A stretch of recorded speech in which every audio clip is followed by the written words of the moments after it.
جی سر، میں کاملی صاحب کا ایک دور کا شاگرد ہوں۔ میں تقریباً کوئی 2016 سے فی درس و تدریس کی کوشش کر رہا ہوں۔ بس ایک کنفیوژن تھی، وہ یہ تھی کہ پیشے کے لحاظ سے کیمیکل انجینئر ہوں، باہر پڑھنے گئے تھے، کچھ ریسرچ کی تھی۔ رامدیت صاحب سے ریسرچ کرنے کا ایک طریقہ پوچھنا ہے، وہ یہ ہے کہ ابھی جب سائنٹیفک میتھڈ کو ہم لوگ ایک ریسرچ میتھڈ کے طور پر جب لیتے ہیں، جس میں ہم سب سے پہلے قیاس کرتے ہیں اور پھر اس قیاس کی بنیاد پہ ہم مختلف مراحل سے گزرتے ہوئے ایک قانون بناتے ہیں۔ اس سائنٹیفک میتھڈ پر اس صدی میں یہ آبجیکشن لگا تھا کہ جب ہم قیاس کرتے ہیں اور اس کے لیے بعد میں ہم جب ڈیٹا اکٹھا کر رہے ہوتے ہیں، تو ایکچولی جب ہم ڈیٹا اکٹھا کر رہے ہوتے ہیں تو ہم اصل میں بائیسڈ ہو جاتے ہیں اس قیاس کو ثابت کرنے میں۔ تو جب ہم قانون بنانے جا رہے ہوتے ہیں تو اصل میں ہم ایک فریم آف ریفرنس میں رہتے ہوئے جس ڈیٹا بیس کو اکٹھا کرتے ہیں، وہ اصل میں ہمارا ڈیٹا بیس ہی وہی ہوا ہوتا ہے جس قیاس کو ہم نے ثابت کرنا ہوتا ہے۔ ٹھیک، اور اسی بنیاد پہ ہم لوگ اس ڈیٹا کو اگنور کر دیتے ہیں جو کہ اس کے بالکل اپوزٹ ایگزسٹ کرتا ہوتا ہے۔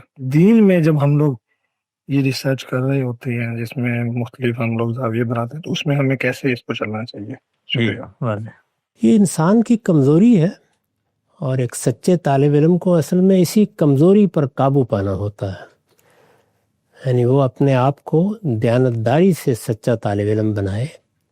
تو ایک سچا طالب علم قدم قدم پر اپنا احتساب کرتا ہے۔ بہت مختصر طریقے سے آپ نے ریسرچ میتھڈالوجی یا منہاج تحقیق کو بیان کیا، اس کو میں ذرا مزید واضح کر دیتا ہوں۔ یعنی ہم کیا کرتے ہیں؟ ہم وجودی حقائق کا مطالعہ کرتے ہیں۔ وجودی حقائق ہمارے حواس کے ذریعے سے ہمارے مطالعے کا موضوع بنتے ہیں۔ یہ حواس داخلی بھی ہیں، خارجی بھی ہیں، ظاہری بھی ہیں، باطنی بھی ہیں۔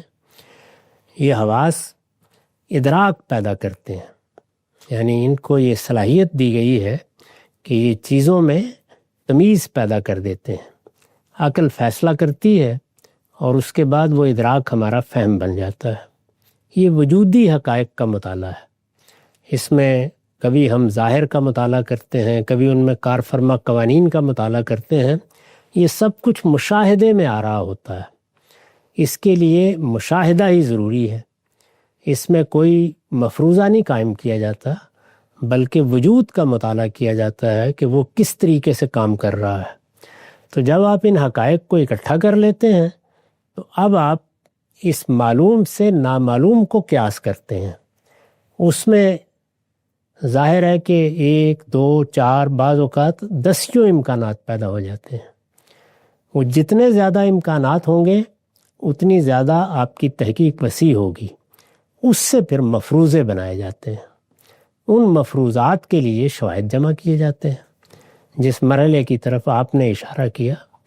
تو یہ شواہد جمع کرنے کا کام بڑی غیر جانبداری کے ساتھ، پوری دیانت کے ساتھ اور سچے طالب علم کے طور پر ہونا چاہیے۔ تو یہ کام آپ کو ہر معاملے میں کرنا ہے۔ مذہب پر تحقیق کر رہے ہوں، سماجی علوم میں تحقیق کر رہے ہوں، یا سائنسی علوم میں تحقیق کر رہے ہوں، اس میں جس نہیں لگانی چاہیے۔ ایک ایک چیز کا جائزہ لینا چاہیے اور پوری دیانتداری کے ساتھ۔ تو اس میں اصل چیز خود احتسابی ہے۔ جو مشکل آپ نے بیان کی ہے وہ سب کو پیش آتی ہے۔ یعنی ہمیں بھی بعض اوقات جب ہم کوئی مفروضہ قائم کرتے ہیں تو اس کے ساتھ محبت سی محسوس ہونے لگ جاتی ہے، انسان اس کا اسیر ہو جاتا ہے، وہ اس کے لیے شواہد کو ترجیح دینا شروع کر دیتا ہے۔ تو فوراً رک کے اپنا احتساب کرنا چاہیے۔ جتنا آپ احتساب کرتے رہیں گے اتنی زیادہ آپ کے اندر یہ صلاحیت پیدا ہو جائے گی کہ آپ دیانتداری کے ساتھ ڈیٹا جمع کریں اور اس کا ٹھیک تجزیہ کر کے نتائج نکالیں۔ تاہم میتھڈالوجی یہی ہے کہ آپ وجودی حقائق کا مطالعہ کریں گے، اس کے پھر امکانات کی فہرست بنائیں گے، امکانات کو مفروضات میں بدل کے ایک ایک مفروضے کے شواہد اکٹھے کریں گے، یا وہ رد ہو جائے گا یا قبول ہو جائے گا۔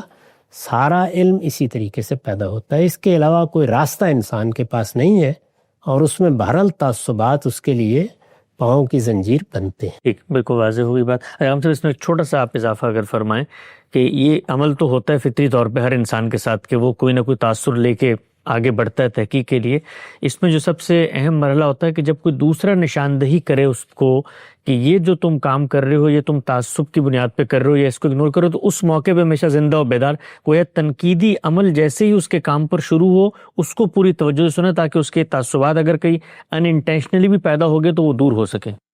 یہ ایک بڑا اچھا علاج آدمی کو دریافت ہو جاتا ہے کہ اللہ تعالیٰ نے دوسروں کے اندر تنقید کے داعیات پیدا کیے ہیں.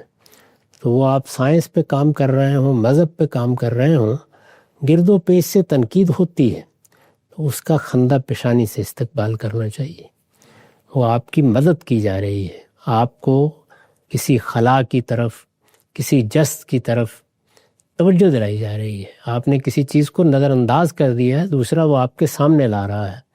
وہی میں نے عرض کیا کہ اگر آپ دیانتدار طالب علم کے طور پر اپنا احتساب کریں گے تو نہ کبھی تنقید سے آپ دل شکنی محسوس کریں گے، نہ کبھی کسی چیز کو نظر انداز کریں، اور اگر ہو جائے، انسان ہیں ہم، تو فوراً اس کا ازالہ کریں گے اور اپنی غلطی کو تسلیم کرنے کے معاملے میں کوئی تردد نہیں کریں گے. جی، بات بالکل واضح.